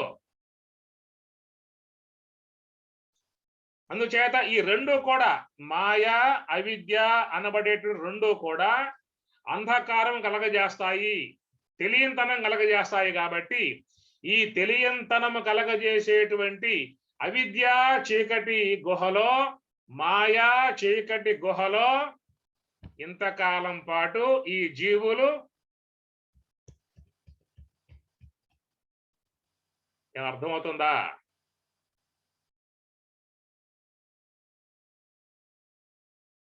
ఎంతకాలం అన్నా ఇదే. ఇందాక చెప్పుకున్నాం కదా వేమన పద్యం, ఉండి ఉండి ప్రాణి యుగములు జన్మించు ప్రాణహాని లేదు ప్రళయమునను. కాబట్టి జీవుడైతే నాశనం కాడు, జీవత్వం అనేది ఉంటుంది. నైనం చిందంతి శస్త్రాని నైనం దహతి పావకః నైనం క్లేదయంత్యాపో నశోషయతి మారుతః. నైనం చిందంతి శస్త్రాని, శస్త్రములు ఛేదించలేవు, అగ్ని కాల్చలేదు, జలము తడపలేదు, వాయువు శుష్కింపజేయలేదు. కాబట్టి ఈ పంచభూతాంశముల చేత, కత్తులంటే మీకు భూ సంబంధము, జలము, అగ్ని, వాయువు చెప్పాడు కదా పంచభూతాలు. ఈ పంచభూతములు అనేటువంటివి జీవ పదార్థాన్ని ఏమీ చేయలేవు. ఒకవేళ పోతే ఈ దేహాలు, పార్థివ దేహాలు పోతాయే తప్ప జీవుడు మాత్రం నశింపబడే విధానం కాదు. కాబట్టి అనాదిగా ఉన్నటువంటి ఈ జీవుడు ఎక్కడ ఉన్నాడయ్యా అని చెప్పనంటే అవిద్య అనే అంధకార గుహలో ఉన్నాడు. ఒకవేళ పడితే పోయి మాయా అనే అంధకార గుహలో పడతాడు. నిన్న మీకు ఈ రెండే చెప్పుకొచ్చాను. ఏమి అనగా ఈ మనస్సు అనే బ్రహ్మ నిద్రిస్తే వచ్చేదేమో అవిద్య అంధకార గుహ. సమిష్టి మనస్సు ఎవరో బ్రహ్మ. ఈ సమిష్టి బ్రహ్మ నిద్రిస్తే విశ్వమంతా ప్రళయం అయిపోతుంది చెప్పుకున్నాం కదా. భూమి, జలము, అగ్ని, వాయు, ఆకాశం, అహంకార తత్వం, మహత్తత్వం, అవ్యక్త తత్వం. ఈ ప్రకారముగా ఈ యొక్క అనంతకాల విధానములో ఎన్నిసార్లు ఈ విశ్వములు ఆవిర్భావమయ్యాయో, ఎన్నిసార్లు విశ్వములు లయమైపోయాయనేటువంటిది కాలం అనంతం. కాలాన్ని మనం కొలిసే అవకాశం ఉంటుందా? అనంతకాలం. దానికి మనకి స్వరశాస్త్రంలో ఒక అంశం చెప్పారు అన్నట్టు. స్వరశాస్త్రంలో ఈ విషయం వస్తుంది. ఇప్పుడు బ్రహ్మదేవుల వారు అనుకున్నాం కదా, బ్రహ్మ ఆయువు అని చెప్పుకున్నప్పుడు సహస్రయుగ పర్యంతతో అహహ బ్రహ్మణ విదుహు గీత 8వ అధ్యాయంలో మీకు విషయాలు వస్తాయి. మీకు సావకాశం ఉంటే 8వ అధ్యాయం తీయండి, చివరిలో ఈ శ్లోకాలు వస్తాయి అన్నమాట. కృత త్రేత ద్వాపర కలి ఈ 4 యుగాలు కలిసి ఒక మహాయుగం అవుతుంది. మన వాళ్ళు అంటూ ఉన్నారు కలియుగాంతం కలియుగాంతం అని చెప్పని. కలియుగాంతం ఎప్పుడే అయ్యేదేమి లేదు. ఊరికే మనం ఏదో కలియుగాంతం అయిపోతా ఉన్నది, కలియుగం అయిపోతుంది ఇక అని చెప్పనే మాటలుగా వాడుకుంటూ ఉన్నారు. కలియుగం 4,32,000. కలియుగం ఆరంభమై ఇప్పటికి 5,000 అయ్యింది. 4,27,000 దాకా దాదాపు కలియుగం ఇంకా ఉన్నది. కాబట్టి కృత త్రేత ద్వాపర కలి ఈ 4 మహాయుగాలు ఈ 4 వచ్చారు ఒక మహాయుగం అవుతుంది. ఇలాంటి మహాయుగములు 1000 గడిస్తే బ్రహ్మకు పగలట. సహస్రయుగ పర్యంతతు అహహ అన్నారు. అటని రాత్రిం యుగ సహస్రాంతం 2000 మహాయుగాలైతే బ్రహ్మకు ఒక రోజు అవుతుంది. ఇలాంటివి 30 అయితే ఒక నెల అవుతుంది. ఆ నెలలు 12 అయితే ఒక సంవత్సరం అవుతుంది. ఈ ప్రకారముగా ఈ బ్రహ్మదేవునికి 100 ఏళ్ళు అయిపోయింది అనుకో. అప్పుడు ఈ బ్రహ్మదేవుడు తన యొక్క దేహం సాలించి వెళ్ళిపోతాడు. కనుక ఈ బ్రహ్మదేవుల వారి యొక్క ఈ 100 ఏండ్ల కాల పర్యంతం మొత్తం కూడా చేరి శ్రీమన్నారాయణునికి ఒక పూటట, అంటే పగల పూర్తయిపోతుంది స్వామివారికి. రాత్రి వస్తుంది కాబట్టి మళ్ళీ ఆయన పడుకుంటాడు. ఎంతకాలం? మళ్ళా బ్రహ్మదేవుని యొక్క ఆయువు కాల పర్యంతం శ్రీమన్నారాయణుడు నిద్రలో ఉంటాడు. మరలా ఆయన కాస్త మేలుకున్న తర్వాత ఆయనకు బ్రహ్మ నిర్మాణం చేస్తాడు. కాబట్టి బ్రహ్మ నిర్మాణం చేసి సృష్టి వ్యవహారం చేయమని చెప్పని చెప్తాడు. ఈ ప్రకారముగా శ్రీమన్నారాయణుని యొక్క జీవిత కాలంలో ఎంతమంది బ్రహ్మలు అయిపోతున్నారో లెక్క పెట్టుకో. అయితే ఈ ప్రకారముగా శ్రీమన్నారాయణుని యొక్క 100 ఏండ్ల కాల పర్యంతం మొత్తం చేరి పరమశివునికి రుద్రునికి ఒక పూటట. ఒక పూట లెక్క పెట్టుకోండి కావాలంటే ఒక పూట. ఈ ప్రకారంగా చూసినట్లయితే పరమశివుని యొక్క ఆయువు కాల పర్యంతం 100 ఏండ్ల కాలం అయితే ఆ 100 ఏండ్ల కాలం అయిపోయిన తర్వాత పరాశక్తి ఆ పరమశివుని తనలో కలిపేసుకుంటుందట. అందుకే మీకు చూసినట్లయితే కాళిక అమ్మవారి మెడలో మీకు పుర్రెలు ఉంటాయి. చూసారు ఎక్కడన్నా? కాళిక అమ్మవారి మెడలో పుర్రెలు ఉంటాయి. ఏమిటని చెప్పానంటే అంతమంది విధానం.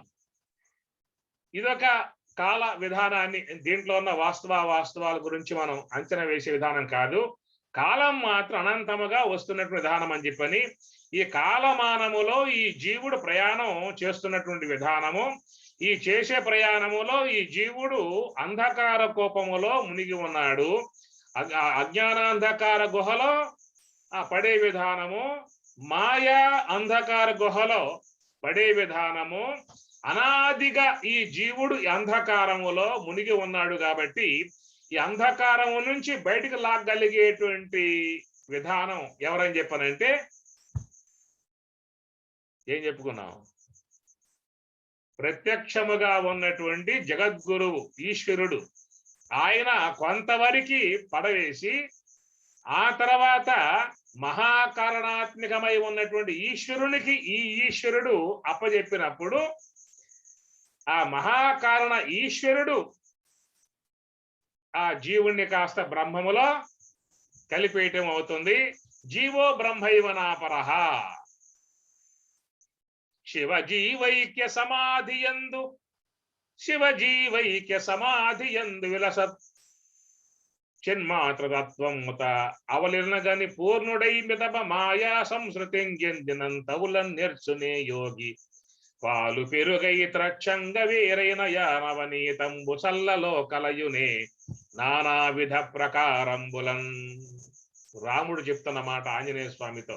శివజీవైక్య సమాధి. కనుక ఒకానొక స్థితి ఉన్నది. దాని సమాధి స్థితి అనే మాట మహాత్ములు వాడుతున్న మాట. మనం మన జీవితంలో వాడుకునేటువంటి మాటలు ఏమిటంటే జాగ్రత్త అనుభవము, స్వప్నానుభవము, సుషుప్తి అనుభవము అనేటువంటి మనం 3 వాడుతూ ఉన్నాం. ఎందువల్ల అనుభవంలో ఉన్నాయి కదా. ఇప్పుడు జాగ్రత్త అనుభవం బాహాటంగా పొందుతూ ఉన్నాము. కాస్త ఆగితే చక్కగా అమ్మవారు చేసిన పదార్థాలని లోపల పడేశాము అంటే తన్నుకు వస్తుంది స్వప్నావస్థ. ఇంకా ముద్ద ఎక్కువ పడింది అనుకో, ఏకంగా వన్ వే నాన్ స్టాప్ గా సుషుప్తికి వెళ్ళిపోతాము మధ్యలో ఆగకుండా. అందువల్ల ఈ 3 యొక్క సంబంధమై ఉన్న అనుభవాలు లోకంలో సకల జీవులకి ఉన్నాయి. 4వదిగా ఉన్నటువంటి యోగ సమాధి మాత్రము అది బ్రహ్మవేత్తలకు మాత్రమే ఉంటుంది. వాళ్ళు చెప్పేటువంటి అంశమే ఈ శాస్త్రముల యొక్క విధానము. అందుచేత ఈ అంధకార గుహలో పడి ఉన్నటువంటి జీవుణ్ణి అవిద్యాంధకార గుహలో లేదా మాయా అంధకార గుహలో పడి ఉన్నటువంటి ఈ జీవుణ్ణి ఉద్ధారకం చేసే విధానమే గురుదేవుని యొక్క పని. తర్వాత సాధనాంశము ద్వారా ఈ అంధకారం నుంచి మాయా అవిద్య అంధకారం నుంచి బయటపడి స్వరూప భావన పొందగలిగే అవకాశము, చక్కటి సదవకాశము, మంచి అవకాశము ఉన్నటువంటి విధానం గల మానవ జన్మలో ఉన్నాము. విషయావగాహనకు మనకి చక్కగా గురువు ద్వారా అందింది. తదుపరి ప్రయత్నం ఏమిటయ్యా అని చెప్పనంటే దానికి తగినటువంటి యొక్క ప్రయత్నం మనం జీవితంలో చేసుకోవడమే. విషయం ప్రాప్తించింది. ఇక రెండవ పక్షం ఏంటని చెప్పానంటే మనలో సోమరత్వాన్ని దూరంగా పెట్టి మనలో ప్రయత్న భాగాన్ని తీసుకొని కాలాన్ని సద్వినియోగం చేసుకునే మార్గంలో పయనించటమే. ఏమాత్రం అలసత్వంతో సోమరత్వంతో ఇప్పుడు కాదులే, తర్వాతలే, ఇంకా వయసు ఉంది కదా, కాలం ఉంది కదా, ఎప్పుడుకో కదా, ఇప్పుడు ఎందుకు తాపత్రయం అనే విధానంగా కనుక వాయిదాలపై వాయిదాలు వేసుకున్నాం అనుకో, మృత్యుదేవత మాత్రం వాయిదాలు వేసుకోదు. వచ్చి కూర్చుందా అంటే వెళ్ళిపోవాల్సిందే. అవకాశాలు ఉన్నాయా? అయ్యా స్వామివారు నువ్వు చెప్పిన మార్గం బాగా ఉన్నది, ఇప్పుడు అవకాశం లేదు, కొన్ని పనులు ఉన్నాయి, ఇంకా ఇంట్లో కొన్ని బాధ్యతలు ఉన్నాయి, అవన్నీ అయిపోయిన తర్వాత స్వామి అప్పుడు చేస్తా అని అనవచ్చు గురువు దేవుడితో. కానీ మృత్యువుతో చెప్పే అవకాశం ఉన్నదా? అమ్మ మృత్యుదేవత చాలా పనులు ఉన్నాయి, మా వాడు ఇంకా చదువుకుంటూ ఉన్నాడు, మా అమ్మాయికి సంబంధం ఈ మధ్య చూశాము, దాన్ని పెళ్లి చేయాల్సి ఉన్నది, ఇవన్నీ అయిన తర్వాత నీకు నేను ఫోన్ చేస్తాను, నువ్వు రామ్మా అని చెప్పానంటే ఎవరితో? యముడితో. కాబట్టి కాలానికి కనికరము లేదు, విలపిస్తున్నావు కదా అని ఎవరిని వదిలిపెట్టదు. ఎంతటి వాడిని కూడా రాష్ట్రపతి, ముఖ్యమంత్రి లేదా ప్రైమ్ మినిస్టరే అని భావాలే మృత్యువుకేమీ లేవు, అయిపోయిందా సమయం తీసుకోపోవడమే. కాబట్టి మనకి చక్కటి అవకాశం ప్రాప్తించింది కాబట్టి, మంచి గురువు ప్రాప్తించాడు కాబట్టి జీవితంలో మనం ఏ అంశంలో పయనించే విధానం ఉన్నదో దాన్ని సమయాన్ని హెచ్చించి చేసినట్లయితే మనం ఈ అంధకారముల నుంచి బయటపడతాము, బ్రహ్మ ప్రకాశంలో అడుగు పెడతాము. అది లేని పక్షముగా ఉన్నట్లయితే ఈ పక్క అవిద్య అంధకార ఆ గుహ ఉన్నది, ఆ పక్క మాయా అంధకార గుహ ఉన్నది. కాబట్టి ఈ పక్క పడితే ఈ బుట్టలో పడతాం, ఆ పక్క పడితే ఆ బుట్టలో పడతాం. జీవిత కాలం అంతా ఇట్లాగే పోతుంది. ఇక మానవ దేహం గనక పోయిందా, వేరే వేరే దేహాలలో బొంతల్లో పడ్డాము అని చెప్పనంటే ఇక అక్కడ ఈ గురువు లేడు, ఈ విషయం చెప్పేది లేదు, ఆలోచన కూడా ఉండే అవకాశము ఉండదు. కాబట్టి మరి చక్కగా మనకి మహాత్ములు ఇచ్చేటువంటి అంశాన్ని గ్రహించగలిగి దాన్ని జీవితం అనుష్ఠించగలిగితే ఈ ఉన్నటువంటి అవిద్యా సంబంధ అంధకారము నుండి, మాయా సంబంధ అంధకారము నుండి బయటపడవేయగలిగేటువంటి విధానము ప్రత్యక్షముగా ఉన్న గురువు ఈశ్వరుడు, పరోక్షముగా ఉన్న ఈశ్వరుడు మహాకారణము. అందుచేత ఈ రెండింటి యొక్క విధానము గురుదేవుని ద్వారా మనకి సంప్రాప్తము అవుతుంది. ప్రత్యక్ష గురు అనుగ్రహం మనకి ఉన్నది. పరోక్ష గురు, పరోక్షం అంటే మహాకారణ ఈశ్వరుని యొక్క ఆశ్రయం మనం పొందాల్సి ఉంటుంది. అవి లభ్యమైనట్లయితే మనం ప్రకాశమును పొందే అవకాశము, బ్రహ్మ ప్రకాశమును పొందే అవకాశము ఏర్పడుతుంది. అలాంటి భక్తిని, శక్తిని, సామర్థ్యమును, ధ్యాన సామర్థ్యాన్ని ఆ సర్వేశ్వరుడు, జగద్గురు, ఆ గురుదేవులు, మహాత్ములు, ఋషేశ్వరులు ప్రసాదించి కాపాడును గాక అని చెప్పని కోరుకుంటూ, ఓం సహనా భవతు సహనౌ భునక్తు సహ వీర్యం కరవావహై తేజస్వినావధీతమస్తు మా విద్విషావహై. ఓం శాంతి శాంతి శాంతి. హరి ఓం తత్సతు. శ్రీ గురుభ్యో నమః. హరి ఓం.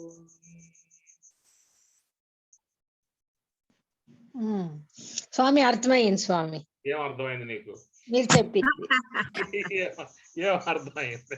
ప్రత్యక్షంగా ఉండే గురువు, పరోక్షంగా ఉండే గురువు ఇద్దరును చిక్కిండారు కదా స్వామి. అపరోక్షాన్ని చూపించే గురువులు అదే ఇద్దరు.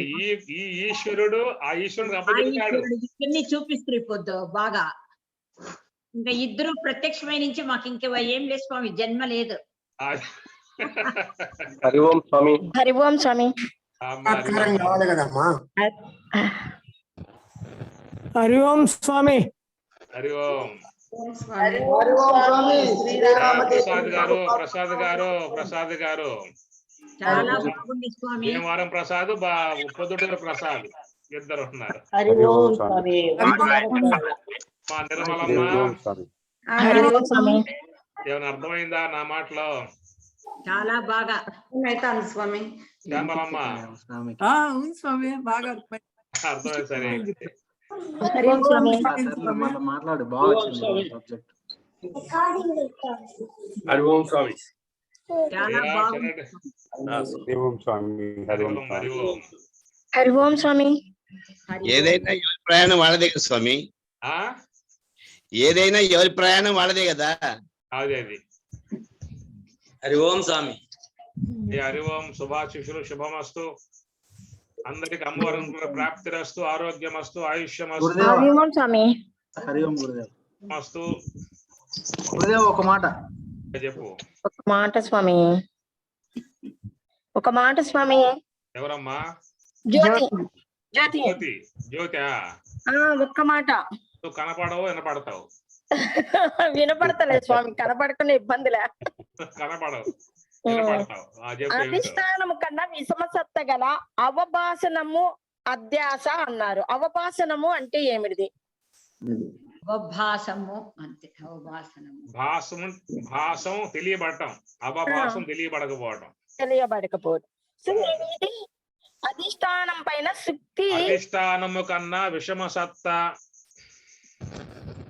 ఇంకోటి స్వామి, అధిష్టానం పైన శుక్తి ఏ సత్తలో ఉంటుందంటే వ్యవహారిక సత్త. ఆ శుక్తి అంటే ఏంది? శుద్ధి పట్టుకొచ్చింది. వెండిదమ్మా. వెండిను ఇది గౌచిప్ప. అధిష్టానం పైన శుక్తి. శనివారం కొమ్ము కాకుడి తావొత్తు. శుక్తి అంటే ఏంది? ఆ శుక్తి అంటే పదం ఏమిటి అర్థం కాల. ఉమా చెబుతుంది ఇప్పుడు శుద్ధి అంటే ఏమిటో. పంచభ్రాంతులు 3 రోజులు చూస్తున్నా స్వామి. సరే, నీకు వస్తుందమ్మా. ఎక్కడ పోదు ఆ శుద్ధి, ఎక్కడ పోదు. ఏంటి స్వామి, చిన్న చెప్పండి స్వామి ఒక మాట. అదేనమ్మా, ప్రాతిభాషిక వస్తువే శుద్ధి. ప్రాతిభాషిక సత్యేనా? అంతే. ప్రాతిభాషికము చెప్ప ఎందు వెండి, స్థాను ఎందు పురుషుడు, సర్పభ్రాంతి ఎన్ని శుద్ధి అన్నమాట. అది ఇంకో చిన్న డౌట్ స్వామి. చిన్నది ఉందా? ఇంకొకటే చిన్నది. చిత్తము ఉత్తాన దశలో ఉన్నప్పుడే ఏ వృత్తిలో కలిగి ఉండును? చిత్తము ఉత్తాన దశలో ఉన్నప్పుడు ఏ వృత్తిలో కలిగి ఉండును? ఉత్తాన దశ అంటే అర్థమైందా? అంటే ధ్యాన యోగ సమాధి నుంచి మళ్ళీ బయటికి రావటం, సమాధి స్థితికి బయటికి రావడం, ఉత్తానావస్థ. మళ్ళీ అతను ఏ వృత్తిలో ఉంటాడు? ఈడ 5 మామూలు వృత్తులను ఇచ్చాడు కదా, ఏ వృత్తిలో ఉంటాడు?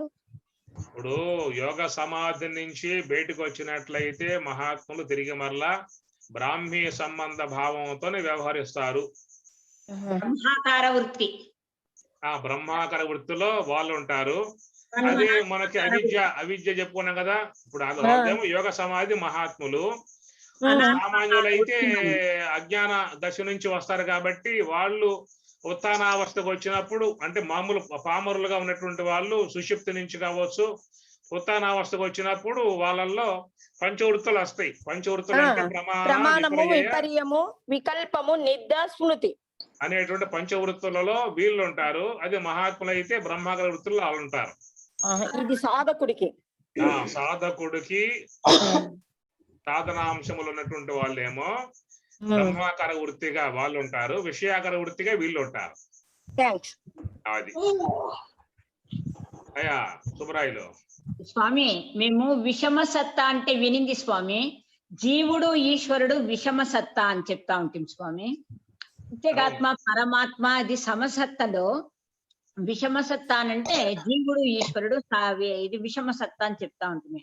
ఇప్పుడు మీరు చెప్పిన దాంట్లో ఏమొచ్చా మాకు కొత్తగానంటే ఇది ప్రాతిభాషిక సత్తా, వ్యావహారిక సత్తా అని రెండు వచ్చావు. ఒకే రజు సర్ప భ్రాంతిలో వచ్చాయి కదా స్వామి. అక్కడే విషమ సత్తా అంటే రెండు వస్తువులే ఉండే పని లేదా స్వామి? దాంట్లో ఒకే దాంట్లోనే రెండు భిన్న భిన్న లక్షణములు చేరి ఉన్నటువంటి భిన్న లక్షణములు చేరి ఉన్నటువంటి రెండు పదార్థముల కలయిక, రెండింటి అంశమును చెప్పినప్పుడు దాని విషమ సత్తా అంటారు. భిన్న లక్షణములు కలిగి ఉన్నటువంటి రెండు కలిసి ఉన్న భాగాన్ని విషమ సత్తా అన్నారు. వినింది చాలా సార్లు ప్రత్యేగాత్మ జీవుడు విషమ సత్తా, ప్రత్యేగాత్మ పరమాత్మ బ్రహ్మము సమసత్తలు మాత్రం మేము ఎక్కువ వినినాం. ప్రత్యేగాత్మ పరమాత్మ బ్రహ్మము సమసత్తలు, ప్రత్యేగాత్మ జీవుడు విషమ సత్తా అని. ఇది మళ్ళా చెప్పుకుందాం, వస్తాయి మాటలు మనకి. సరే సుబ్బరాయలు. గురుదేవ, మీరు ఈరోజు చెప్పిన దాన్ని కబీర్ దాస్ కూడా ఒక పాటలో ప్రతిపాదిస్తాడు అనమాట. ఢూండేరే ఢూండే అందియారా అని, నువ్వు అంధకారంలో ఎత్తుక్కుంటున్నావురా అని చెప్పేసి. అది మీరు ఈ రోజు నాకు అప్పుడు ఆలోచన వచ్చింది. ఈ సూర్యుడు ఈ వెలుతురు లేకపోతే మొత్తం అంధకారం చీకటే కదా అనేది. అంధకారమే ఇప్పుడు నీకు ఇప్పుడు మనం చెప్పుకున్నట్లుగా జ్యోతి, సూర్యుడు ఎన్ని కూడా లేకపోతే ముందు అంధకారమే. అదే మీరు అంధకారంలో ఎత్తుక్కుంటారని మీరు అన్న మాటనే కబీర్ దాస్ కూడా ప్రతిపాదించినాడు అని. అదే అవును. ఎందుకంటే ఇప్పుడు అంత అవిద్య ఆవరణం జీవుని యందు, మాయా ఆవరణం విశ్వమంతా ఉన్నది. కాబట్టి మాయా విద్యలు తెలియంతనం కలగజేసేటువంటి స్వభావం కలిగి ఉంటాయి. అవును గురుదేవ. దీన్ని మీరు ఇంకోసారి కూడా అన్నమయ్య పాటలో కూడా ఎప్పటి జీవుడు ఎప్పటి జగమే ఎంత కాలమున నీ రీతే అనేది ఎన్నిసార్లు జరిగినా ఇదే కదా. ఇప్పటికన్నా ఆ మోహం విడిచేసి ఆ ప్రయాణం దేవుణ్ణి చూడాలనే, దేవుణ్ణి కనవలరా అనే మార్గంలో మమ్మల్ని ఈరోజు పంపించినట్టుగా అయింది మాకు. ధన్యవాదాలు. హరి ఓం. హరి ఓం తత్సత్. ఓం శుభాశిష్యులు శుభమస్తు, ఆయుష్యం ఆరోగ్యమస్తు, అమ్మవారి కృపానుగ్రహ ప్రాప్తిరస్తు. అందరికీ శుభం శుభం శుభం భూయాత్తు. లోకా సమస్తా సుఖినో భవంతు. ఓం తత్సత్. ఓం.